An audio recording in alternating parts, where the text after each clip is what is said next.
Pemirsa, terima kasih Anda masih bersama kami di News Siang bersama saya Bibi Kristami dan rekan saya Gede Satria. Kita ke informasi sidang pra-peradilan Aiman Wicaksono kembali akan digelar di Pengadilan Negeri Jakarta Selatan pada hari ini. Agenda sidang akan mendengarkan duplik atau jawaban atas pemohon dari penyidik Polda Metro Jaya. Jubir TPN Ganjar Mahfud Aiman Wicaksono kembali mengikuti persidangan pra-peradilan di Pengadilan Negeri Jakarta Selatan. Agenda sidang akan mendengarkan duplik atau jawaban termohon dari penyidik Polda Metro Jaya. Dalam sidang kali ini tim kuasa hukum maksud kami dari Aiman Wicaksono yang juga seorang jurnalis senior akan melakukan pembuktian dengan menyiapkan 2 saksi ahli dan dokumen penting lainnya. Aiman sebelumnya dilaporkan terkait pernyataan dugaan ketidaknetralan aparat polisi di pemilu 2024. Untuk mengetahui informasi terkini terkait jalannya sidang pra-peradilan yang dijalani oleh Aiman Wicaksono, jurnalis senior, kita akan bergabung dengan Esra Ambarita di Pengadilan Negeri Jakarta Selatan. Selamat siang Esra, bagaimana jalannya proses sidang duplik hari ini? Ya, selamat siang pemirsa, bahwa persidangan pra-peradilan untuk Aiman Wicaksono sudah berlangsung tadi pukul 10 pagi, yang mana hakim tunggal maupun dari pihak Aiman Wicaksono, pihak pemohon maupun termohon sudah hadir di ruang sidang 6 di Pengadilan Negeri Jakarta Selatan. Tadi sudah diawali dengan agenda pembacaan duplik dari pihak termohon, yakni dalam hal ini adalah penyidik Polda Metro Jaya yang menolak semua permohonan dari Aiman Wicaksono, baik dari pengembalian barang bukti berupa ponsel maupun email pribadi dari Aiman Wicaksono. Kemudian dari agenda selanjutnya adalah kita akan sama-sama mendengarkan keterangan ahli ataupun yang akan dihadirkan dari pihak Aiman Wicaksono. Melalui kuasa hukumnya sempat membeberkan ada 2 saksi ahli, yakni dari bidang hukum kemudian dari bidang pers yang sudah mumpuni di bidang ahlinya. Kendati demikian, dari pihak kuasa hukum Aiman Wicaksono maksud kami enggan membeberkan nama keduanya, hanya dipastikan mereka akan bersaksi di pra-peradilan kali ini untuk menjelaskan bagaimana kronologi dari kasus yang ataupun dugaan kasus yang ada pada Aiman Wicaksono. Karena sebelumnya dari pihak kuasa hukum juga sudah menyampaikan sejumlah permohonannya, yakni terkait dengan pengembalian barang bukti yang sudah disita selama penyidikan oleh Polda Metro Jaya. Pemirsa, untuk diketahui bahwa kasus ini bermula dari ketika Aiman Wicaksono menyampaikan adanya ketidaknetralan dari pihak polisi selama pemilu 2024 dan diminta masyarakat untuk mengawal kasus ini sehingga menciptakan pemilu damai. Namun pada kenyataannya ini berujung pada laporan dari masyarakat ada dugaan hoaks sehingga harus ditindaklanjuti. Tentu Aiman berharap bahwa adanya proses hukum ini diharapkan membuktikan adanya asas demokrasi. Kembali ke studio. Baik, terima kasih Esra Ambarita melaporkan langsung dari Pengadilan Negeri Jakarta Selatan. Selamat bertugas kembali. Pemirsa, kita ke informasi selanjutnya. Wacana mengusung hak angket terkait dugaan kecurangan Pilpres 2024 terus menguat. Tim pemenangan nasional Ganjar Mahfud mengusulkan agar DPR menggunakan hak angket untuk mengusut kecurangan Pilpres. Usulan tersebut didukung penuh oleh Capres nomor urut 1 Anies Baswedan.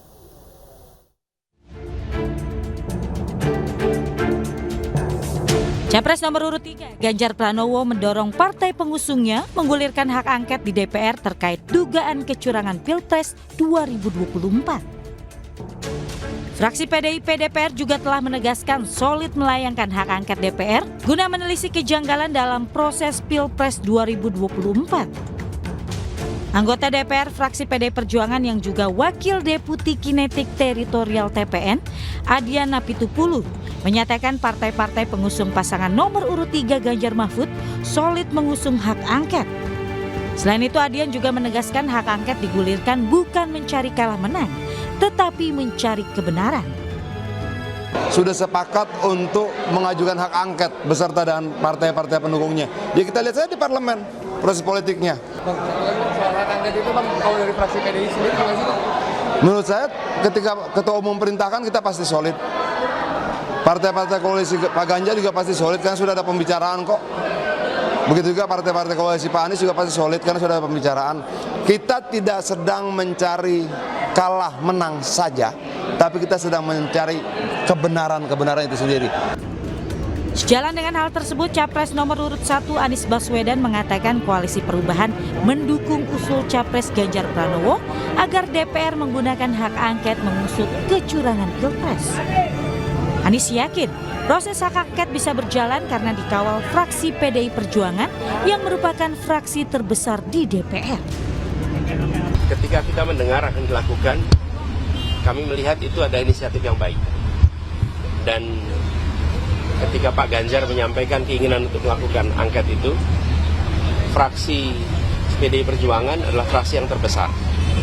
Kami yakin bahwa Koalisi Perubahan, Partai Nasdem, Partai PKB, Partai PKS akan siap untuk bersama-sama. Jadi siap, saya memandang dengan adanya inisiatif angket, proses di DPR bisa berjalan. Kami siap dengan data-datanya dan di bawah kepemimpinan fraksi terbesar, maka proses DPR bisa berjalan. Saya yakin Partai Koalisi Perubahan siap untuk menjadi bagian dari itu. Sementara itu Presiden RI Joko Widodo menyatakan hak angket merupakan hak demokrasi. Ya itu hak demokrasi, nggak apa-apa kan. Seperti diketahui, hak angket adalah hak untuk melakukan penyelidikan terhadap pelaksanaan suatu undang-undang, kebijakan pemerintah yang berkaitan dengan hal penting, strategis dan berdampak luas pada kehidupan bermasyarakat, berbangsa dan bernegara yang diduga bertentangan dengan peraturan perundang-undangan. Hak angket wajib diusulkan minimal 25 anggota DPR dan lebih dari satu fraksi. Diketahui partai yang lantang menolak terkait hal ini yaitu Partai Golkar dan Gerindra. Tim Liputan iNews melaporkan.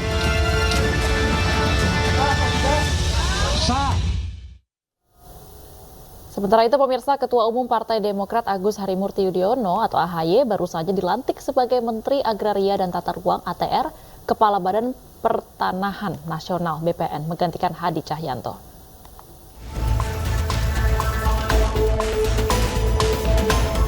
Setibanya di Kementerian ATR BPN, AHY didampingi istrinya Anissa Pohan.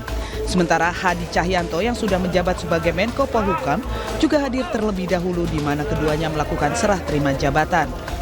Untuk meneruskan tongkat estafet dari Hadi, AHY juga mengaku sudah memasang target untuk beberapa program, diantaranya percepatan pendaftaran tanah sistematis lengkap sebanyak 120 juta bidang tanah. AHY juga menargetkan rampungnya sertifikasi tanah secara elektronik dalam 8 bulan ke depan untuk kepentingan iklim investasi di Indonesia. Pertama, saya mengucapkan terima kasih sekali lagi kepada Bapak Presiden Joko Widodo yang telah memberikan kepercayaan amanah kepada kami untuk masuk ke pemerintahan sebagai Menteri Agraria dan Tata Ruang sekaligus Kepala Badan Pertanahan Nasional. Dan saya secara khusus mengucapkan terima kasih kepada Bapak Hadi Cahyanto yang juga luar biasa selama ini telah memimpin ATR BPN dengan luar biasa, dan saya sekaligus mengucapkan selamat, semoga Bapak sukses dalam tugas yang baru sebagai Menko Polhukam. Amin. AHY berharap selama 8 bulan ke depan dirinya dapat melanjutkan apa yang telah dirintis Kementerian ATR BPN dan bisa menjalankannya dengan baik. Sementara itu, Hadi Cahyanto melakukan serah terima jabatan dengan Tito Karnavian selaku pelaksana tugas Menko Polhukam. Serah terima jabatan berlangsung di Gedung Utama Menko Polhukam Jakarta. Menurut Hadi Cahyanto selaku Menko Polhukam yang baru, fokus pertama akan tetap menjaga situasi kondusif. Mulai dari pengumuman sampai penyalonan presiden dan wakil presiden terpilih. Menurut Hadi Cahyanto selaku Menko Polhukam yang baru, fokus pertama akan tetap menjaga situasi kondusif mulai dari pengumuman sampai pelantikan presiden dan wakil presiden terpilih. Oleh sebab itu, saya harus menjaga situasi ini. Situasi yang sangat kondusif ini dengan berpegang teguh pada prinsip-prinsip adalah menjaga persatuan dan kesatuan antar anak bangsa. Agar proses pembangunan yang sedang berjalan ini dapat dilaksanakan dengan baik tanpa adanya gangguan sedikit pun. Rencananya Hadi Cahyanto juga akan bertemu dengan Mahfud MD selaku mantan Menko Polhukam dalam waktu dekat. Tim Liputan iNews melaporkan. LPG 3 kg mulai sulit diperoleh. Informasi selengkapnya akan kami hadirkan untuk Anda usai jeda berikut, tetaplah di iNews Siang.